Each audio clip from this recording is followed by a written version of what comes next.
Welcome to the ONEder Podcast. This is your host, CCB, and in today's conversation, Creating Healing and Thriving Environments, we'll explore the profound connection between our surroundings and our well-being. To guide us in this discussion, we have the distinct honor of speaking with a true pioneer in this field, Dr. Esther Sternberg. Dr. Sternberg is an internationally recognized leader in stress and healing, a physician, and a scientist who has dedicated her career to understanding how our physical environments impact our health, emotions, and even our productivity. She is the author of two groundbreaking books, Healing Spaces, The Science of Place and Well-Being. And I'm going to tell you guys, you are going to want to get these books because they are so fascinating. And Well at Work, Creating Well-Being in Any Workspace. Her work bridges the fascinating worlds of neuroscience, immunology, and architecture, offering us profound insights into how we can design spaces that truly nurture us.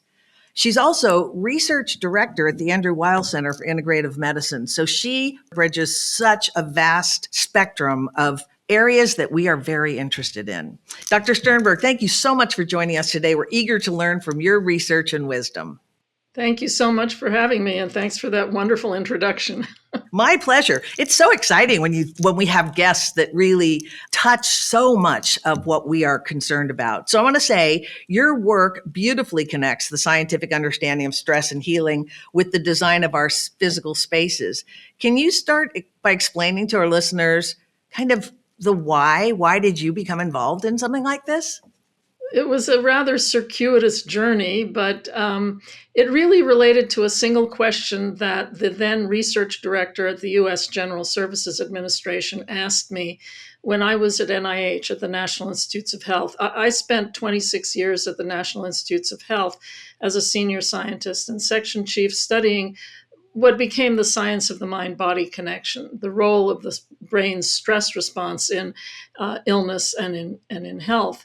And knowing that that was my area of research, Kevin Kampshire from the GSA asked me if I could help him measure the impact of the over 370 million square feet of office space that he oversaw for over 2 million federal workers, and figure out how he could create spaces that made the workers healthy, happy, and productive.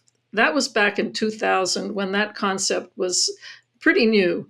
And it wasn't new. There's always been health in the American Institute of Architects mission and design professionals. But at that time, and certainly around the downturn in 2008, 2009, health of people in the spaces was not a priority on the bottom line. Just wasn't. That wasn't the priority. So we began back in 2000 using what were then available wearable health devices measuring the stress response throughout the day in workers. We started with a building that was being retrofitted, and we measured the workers' stress responses during and movement and other aspects of health in the old space, which had 6-foot high wall cubicles, was dark, no views to the outside, no circadian light, airflow was poor, it was musty, there was loud mechanical noise. And we compared their stress responses when they moved into the new light and airy open office design, beautiful views, lots of circadian light, and low mechanical noise and excellent airflow. And we compared the people in the old space and the new space. And much to my surprise, and I don't know why I was surprised, but I was surprised that we could actually measure the stress response that was higher in the people in the old space compared to the new. And it carried through to when they went home at night and even while they were sleeping. There was a significantly greater stress response. We measured it both using what were then state-of-the-art wearable devices, very different from nowadays, for heart rate variability. We also measured salivary cortisol, that stress hormone, throughout the day. And the amount of stress that they experienced in the older space was of a medically relevant amount. And that really piqued my interest. And I went on to continue working after I left the NIH 13 years ago and became research director at the Andrew Weil Center for Integrative Medicine. I continued working with Kevin Kamsher, who went on to become director of high performance federal green buildings at the GSA, chief White House sustainability officer. So he was then in a position to be able to implement our research findings. We use state of the art wearable devices, small quarter-size chest-worn heart rate variability devices for stress and relaxation response, for movement, posture, sleep quality. And we also asked people how they felt in various settings throughout the day. And we connected all of that health data using big data analytics to up to 11 different environmental attributes: light, sound, temperature, humidity, volatile organic compounds, and so on. And we came up with a prescription for a healthy well-being building. Okay, I am just like totally blown away when I think about the vast amount of research that you created at such an early time. And I will tell you that at One Workplace, we give out what we call Wonder Grants to the design community. So every year, we started them in 2019. We've given out about 25 Wonder Grants. We're just in the 7th cycle right now, evaluating the proposals.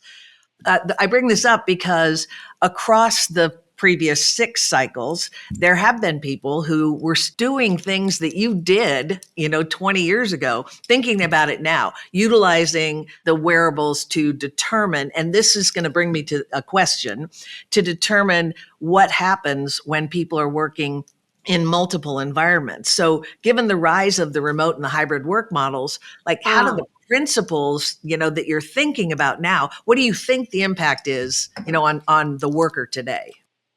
I mean, that's an excellent question. And that's not something we studied because we were focusing only on the work office environment that was controllable. And it's really hard doing research in many people in multiple environments. So that's difficult to do.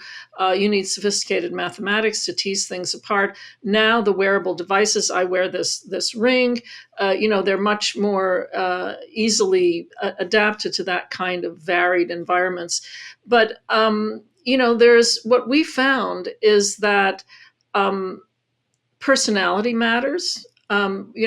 People who were more introverted preferred quieter, darker spaces. People who were more extroverted preferred the open office setting with more noise going on and, more movement, more activity. But it's clear, everybody knows that too much noise is stressful. In fact, too much noise damages the ear. But we found surprisingly that when it's too quiet in an office space, the stress response is higher. And there's a sweet spot for the decibel level, which is about 45 decibels, which happens to be the same decibel level as birdsong. So there's this well-being response that is optimal when it's not too noisy and not too quiet. So that can be applied to many different settings. I would say that it's the analysis, the data analytics for figuring out, combining many different settings, home, traveling, you have to take into account being in the car or, commuting, then an office space, which is more uniform, and also the different personalities of people. It's complex research, but I'm glad it's being done.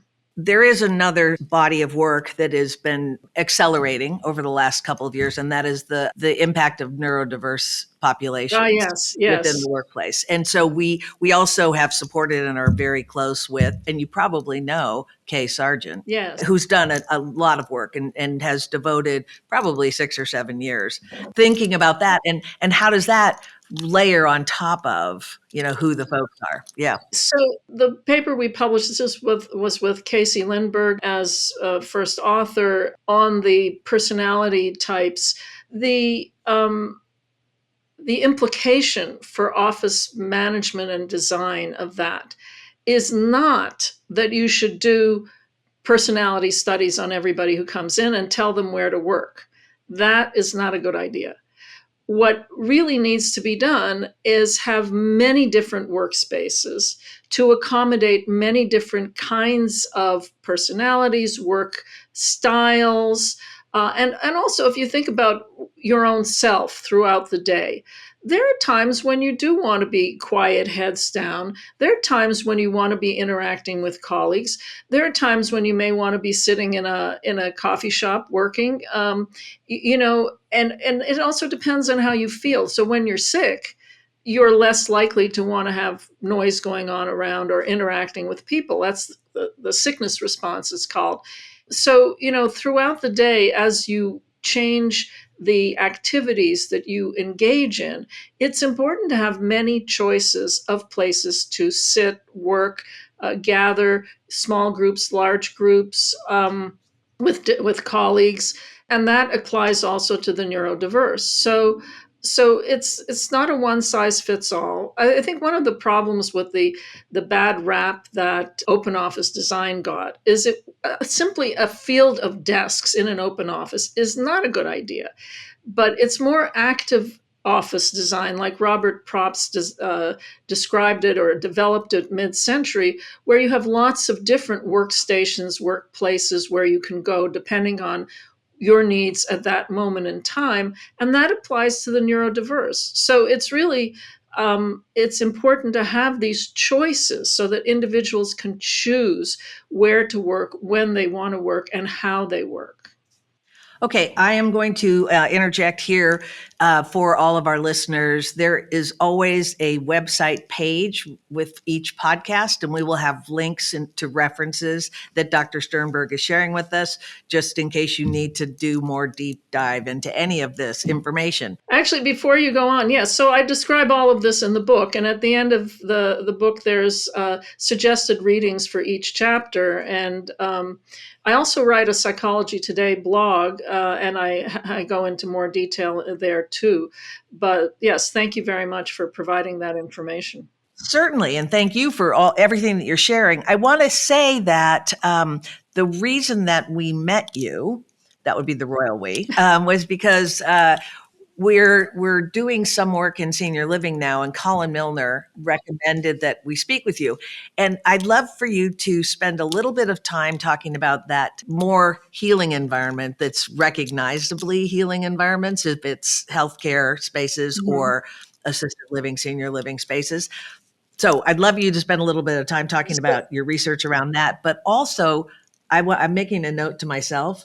The thing that you mentioned about sleep, I always think, if I didn't get enough sleep, I'm going to be a crank in the office. I didn't think I was going to take the office home and have it disrupt my sleep. Yeah, nor did we. We were quite surprised, but you do take your office home at night.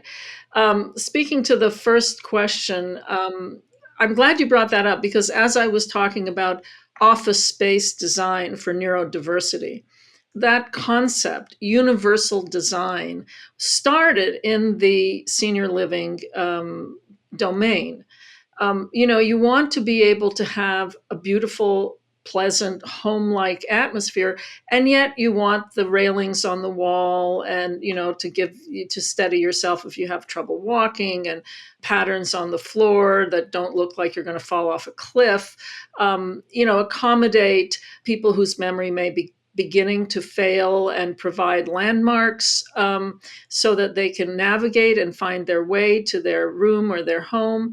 But that applies to universal design. It used to be that hospitals had these ugly railings, and people who had difficulty were sort of segregated from the rest.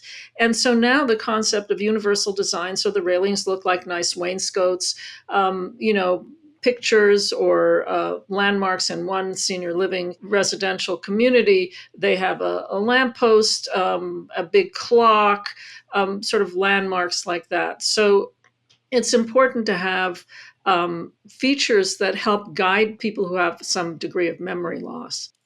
Arguably, as you've just referenced, there are some elements of design that should be omnipresent, that some considerations should certainly be in all built environments. Yeah. So I'm wondering, and you referenced this earlier when you were talking about biophilia and the views to nature, and there's a whole other set of, and we compartmentalize things sadly on occasion, but designing for the senses. Yes. So what are your thoughts on, how do we manage that effectively? And what's the value?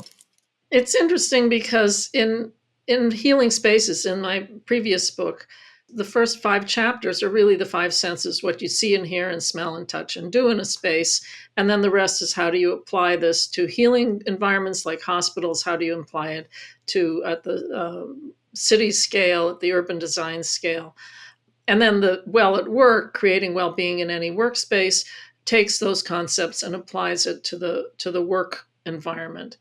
And the thing that the Well at Work does that goes beyond the senses but includes the senses is I use a framework of integrative health. So the Andrew Weil Center for Integrative Medicine has defined the 7 domains of integrative health as, and this is what is integrative health? It's how do you stay healthy and thrive and prevent disease. So it's sleep, really important. Resilience, which is the balance of your stress and relaxation response and how quickly you bounce back from any stressor, whether it's physical or emotional. Movement, relationships, spirituality, nutrition, and importantly, the environment. And the environment includes not only the green environment and biophilia and access to nature and being in nature, but clean air. It's really important to have minimal volatile organic compounds and off-gassing and frequent fresh air turnover with lots of filtration and ventilation. And that became very obvious during COVID. And you remember all of the animations on the internet showing people getting sick by sitting underneath a vent and virus spewing out. So what happened during COVID is the focus became to create a healthy space, you fix the ventilation. And that is absolutely essential. But the point that I make in Well at Work is that's not good enough. You have to start with excellent clean air, but you need to create spaces that enhance emotional well-being as well as physical health. Yes, you want to get rid of allergens and toxins and bacteria and mold and viruses and so on. But if you don't create a work environment or a healing environment that includes enhancing what you see and hear and smell and touch and do in a space, enhancing the emotional side, then number one, in terms of workspaces, people aren't going to want to go back to work in a crowded 6-foot-high wall cubicle farm with terrific ventilation. You want to be in a space that is welcoming, that is beautiful. And the same goes for healthcare environments, whether it's for senior living or whether it's hospitals. In order to stay healthy and get healthy if you're sick, you need an environment that supports both physical and emotional well-being, both physical health and emotional well-being. So in terms of the senses, it's, what you see, beautiful views, lots of light, circadian light, lots of early morning sunlight is important for healthy sleep. Sleep is essential. If you're not sleeping well, you're going to wake up the next morning crabby, as you said, and fatigued and not productive. There are some studies that show that sleep, people who have difficulty sleeping for whatever reason, can cost an organization about $3,500 per worker per year. Now, that may not sound like a whole lot, but it is an awful lot. And if all you need to do is fix the sleep by having people be exposed to sunlight early in the day, moving more. We also found that people who moved more during the day had less stress when they went home at night, and that's stress measured by wearable devices. And the people who were less stressed slept better and woke up the next day less fatigued and in a better mood. So it all kind of connects together. It certainly does. I mean, you're just thinking about the organic nature of the human being in all of these environments, which should be considering that entire organic nature. So it's almost like common sense, only we don't do that all the time. Well, it is common sense, but when Kevin Kampscher first came to me at NIH back 25 years ago, He needed the data to convince the powers that be that it was worth to spend the money to create these healing, well-being spaces. And again, that's what we came up against over and over again, before the downturn, before COVID, where we'd talk to organizations, and CEOs, chief medical officers, and they'd say, yes, yes, we want healthy people. What can you do for $5,000? Well, you can't do anything.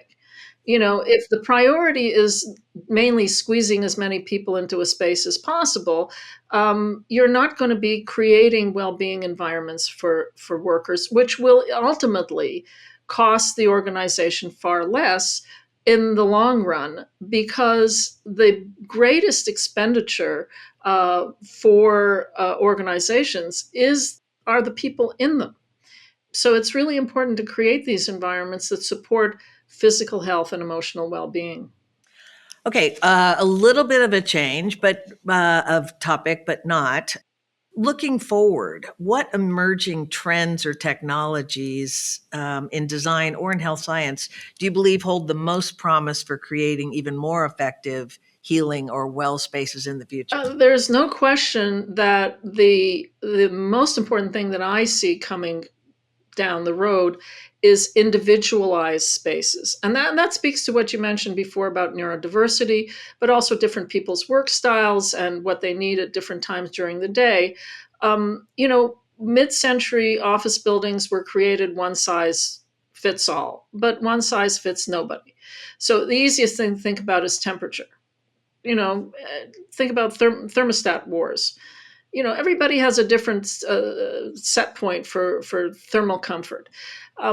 There's also, we found in terms of that when it's too dry, the stress response is higher. When it's too wet, it's higher. So when it's less than 30% relative humidity and greater than 60%, so outside the ASHRAE standards, the stress response was 25% higher. If you're in an environment every single day with 25% more stress load on your body, that is a cumulative amount of stress that's medically relevant. So how do you fix that? It costs a lot of money to dehumidify in a humid environment. It costs a lot of money to humidify in a dry environment. And you also have the risks of Legionnaire's disease and so on. So the solution is individualized humidifiers, dehumidifiers. There are chairs now, office chairs that have seat heating and also cooling. So, then you don't have to spend so much to change the whole building, and people are happier because they can set their own local environment. The same applies for sound, noise. People who may have some difficulty hearing may find, a noisy environment more stressful. If you think about going into a museum where you have cones of sound as you're standing in front of a painting and it tells you something about it, but the person next to you doesn't hear it, there is, technology now that can do that. I like to liken it to Get Smart. Do you remember the movie Get Smart? I think that dates us, but with the cone of silence that comes down around them, and then they can't get out of this bubble. But that's the kind of thing that acoustical engineers can design: sound that is directed into a space to. Of course, you can wear headphones and listen to music, listen to nature sounds, and so on. But there are many ways that are being developed to create individualized local environments that optimize your own sense of well-being.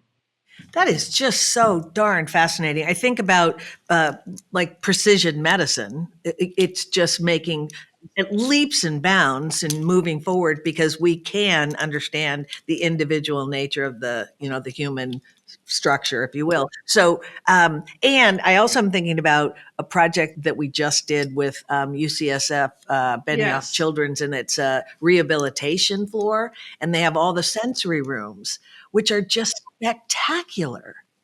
Yes. Well, we also have in our office space, we Morel Phillips, who is CEO of Studio Elsewhere, donated a recharge room, and I tell the story in the book.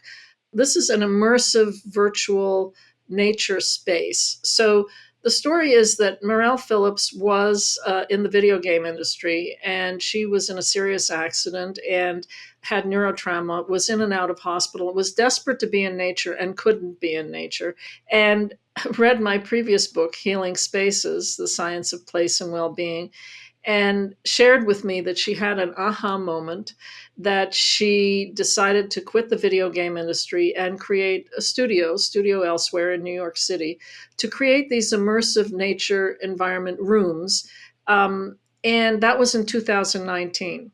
Then 2020 happened, and she found herself in the middle of ground zero for COVID, healthcare, worker, burnout, suicidality, depression, anxiety.